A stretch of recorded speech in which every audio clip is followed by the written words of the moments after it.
Here on the OCU Athletics Update, we're talking to Delaware Resource Group Superstar Athlete of the Week, Stefani Nell, senior volleyball player who has been among the Stars' leaders in kills this season. And Stefani, your team's on an 11-game winning streak. What has gone into that winning streak for you guys?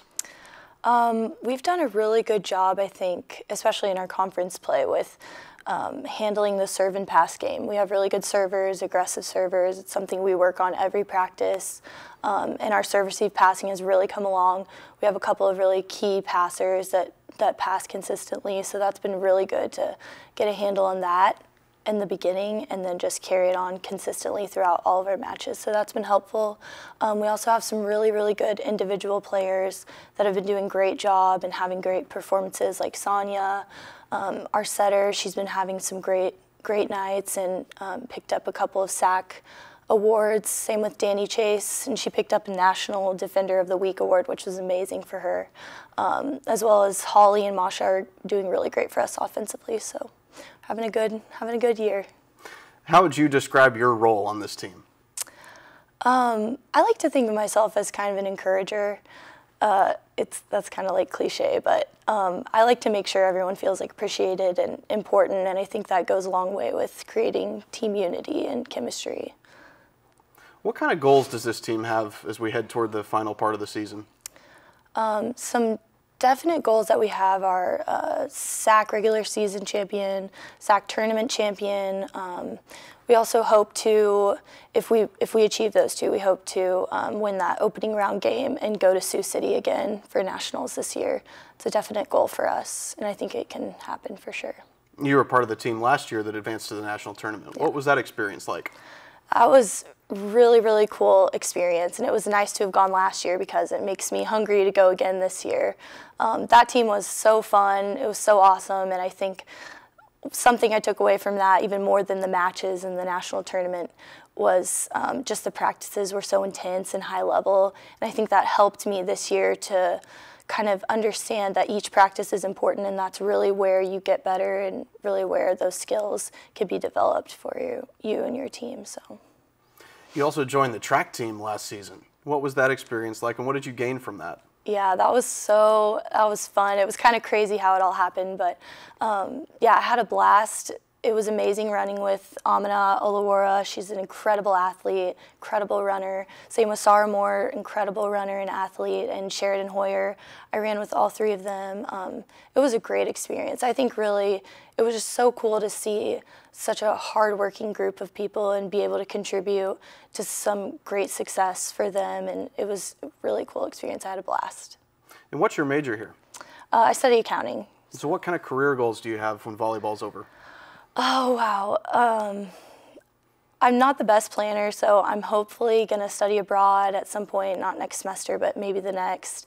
And after that, I'd like to work at a bank or just find a good company that I like a lot and work for them and get into their finances and things like that. So accounting is just giving me a good foundation to hopefully do something I really enjoy. All right, talking to Delaware Resource Group Superstar Athlete of the Week, Stefani Nell. You can follow the Stars on OCUsports.com.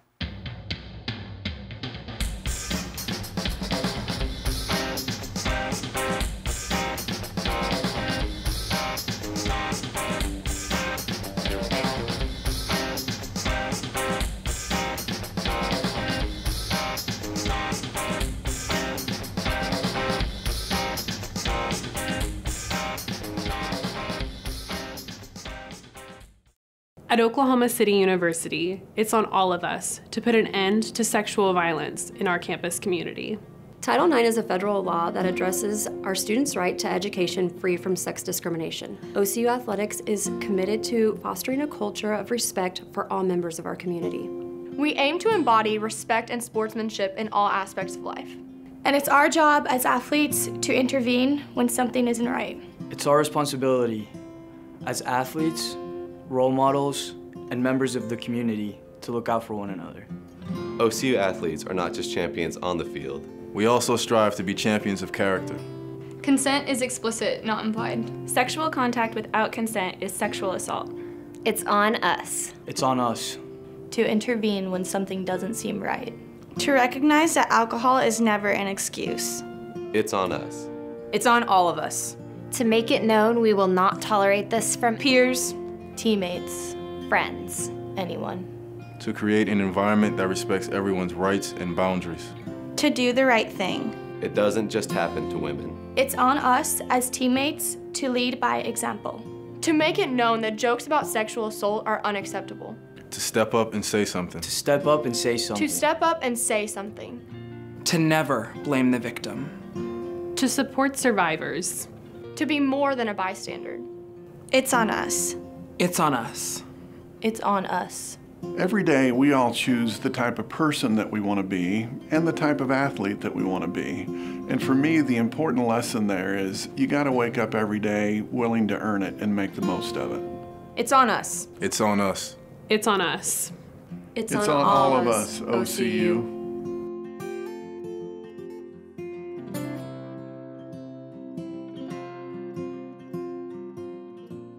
Here on the OCU Athletics Update, we're talking to women's wrestling coach Matt Stevens. The Stars opened the season in the Midland Lady Warrior Classic recently. And Coach, let's recap the Lady Warrior Classic. 9 placers for your team in that. Tell us about your performance. We did really good. Took a young group up there. Excited for our outcome. You know, especially excited for, you know, the people that that placed up there. Those 9 medalists really came through and improved throughout the day. And we're excited to move on from that tournament and really wrestle at home this weekend. So we're real excited.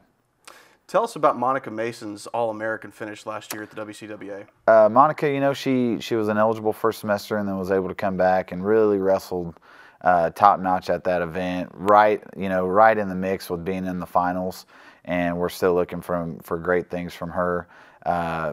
Had the opportunity to wrestle in the All-Star Classic, but unfortunately we're not going to be able to get her out there for that because we have other few big events. But you know, we're just excited to see what she has a chance to do this year. Really has an opportunity to be a national champion. We had Rachel Waters in here last time. She made the world team. What can you say about her performance there?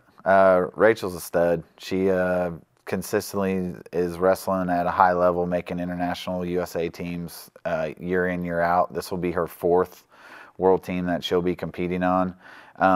You know, the greatest thing what a lot of people probably don't realize is that the #1 girl in the country at that weight was in that bracket and took 4th. So it's really kind of impressive to see how Rachel competed so well at U23 World Team Trials and now going to represent USA in Poland. Erin Redford won at 136 last weekend. She's one of several promising newcomers for your squad this year. Tell us about some of your newcomers. Well, let's talk about Erin first, since she did take first place. Really turned a good corner for us. We always knew that she had an opportunity of being one of our standouts this year, and we look forward to seeing her progress some more throughout the year. You know, we have Sierra Foster, who's kind of dealing with a few injuries right now. She was the Tricia Saunders Award winner, which is the highest award you can get for a high school athlete coming out of, you know, going into the college scene. We also have Monica Mendoza, who took 4th at U23s, beat a very tough athlete from King that's a 2-time national runner-up. And, you know, we're real excited. Liana Nakapui is here from Las Vegas, really tough. We got a couple girls from Amarillo and Mariah Lomas and Madison Seals that are really kind of just getting the feel of things. And then, you know, the list goes on. You know, Sydney from Arizona, Raven Guidry from Louisiana. You know, just a really good, solid core of freshmen that we brought in this year that are every day getting better, and it's impressing our staff tremendously on how great they're doing. You guys are going to host the Blue Chip Oklahoma City Open coming up. What is that event going to be like, and how excited is your team for that? We've been training pretty hard for it. You know, this is kind of the end of, we like to call this our first real test of the season. You know, we have 3 weekends in a row where we're competing at pretty high levels, and so we're really excited. We've been training really hard, just keeping people healthy, you know, throughout the time. Some people wrestle here, some people wrestled there, but we're going to have pretty much the full squad going this weekend. The format's pretty unique as far as college scene. We're going to have a pool wrestling on, so each individual bracket's going to be broken down into pools for Friday. Then it will be separated into brackets on Saturday. And we're excited to see how our girls do. Really stiff competition coming in. A lot of the schools from the West Coast are flying in to be here, and you know, we thank them for coming, and really a good opportunity for us to see those schools prior to the national tournament. All right, talking to women's wrestling coach Matt Stevens. You can follow the Stars on OCUsports.com.